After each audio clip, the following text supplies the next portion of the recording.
All right, further information regarding the 4-inch by 9-inch tree pots that come from a company called Stewie and Son, and it's a company out of Oregon. I get my pots through Greenhouse Megastore.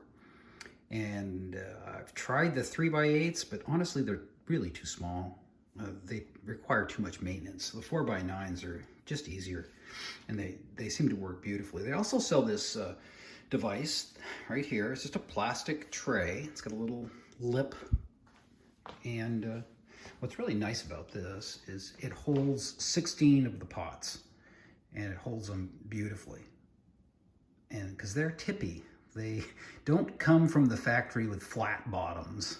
They're tippy. So if you can put them all the 16 in that holder, then when you're done, you can put that holder holding 16 pots in this tray that they sell as well. And then you have room on the right hand side if you put the pot on the tray on the left for another 8. So you can put 24 4x9-inch tree pots in this container, and as you're watering or fertigating them, you won't get water all over the place. It really is a slick system that they have. So another thing that I did in the beginning is I would take a paint pen and I would paint on my 4x9 tree pots what they were. And what I try to put on the information is, for example, this is Crows. It was started on 210. I don't put the source because I've already fruited it. But if I haven't fruited it, I will put a notation of the source. In this case, GC is Garden Crochet. So that's from my tree. And that's from Ryan. So what I also tried to do is put the date that I started on there. What's really nice about this, using the painter's tape versus a paint pen, is it's so easy to repurpose the 4-inch by 9-inch tree pots when you're done. So less tree pots getting thrown away, hopefully less tree pots in landfills, and hopefully better for the planet.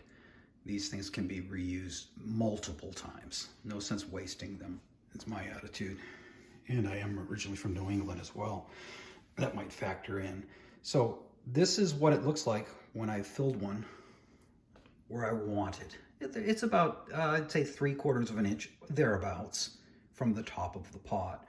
Now, if I was to lift this pot right now, I pretty much know what it's going to weigh, and it's fairly heavy. I don't really need to put it on a scale. That's pretty much a waste of time, in my opinion. But this one is really light. Now, the difference is this pot, I've just put the soil mix in and I haven't tamped it. So all you do is put the soil mix in. And you see how much lower it is now? And you keep adding to it and tamping as you go, gently tamping, till you get it to this level. That way you're compressed enough on the Sunshine Mix or HP Pro Mix, whichever you're using. You're compressed enough, but it's not so tight that it's holding too much water. It's just this perfect amount that allows enough air in there so it doesn't rot the cuttings. You can also see that I wrap the top with buddy tape, and I try not to wrap down to the level of the mix. I used to do that. It's a waste of time. Just do the top part of the cutting, and it's easier to take it off. When you start having a tree, I prefer taking this off. When you have a tree, you can just take this off gently.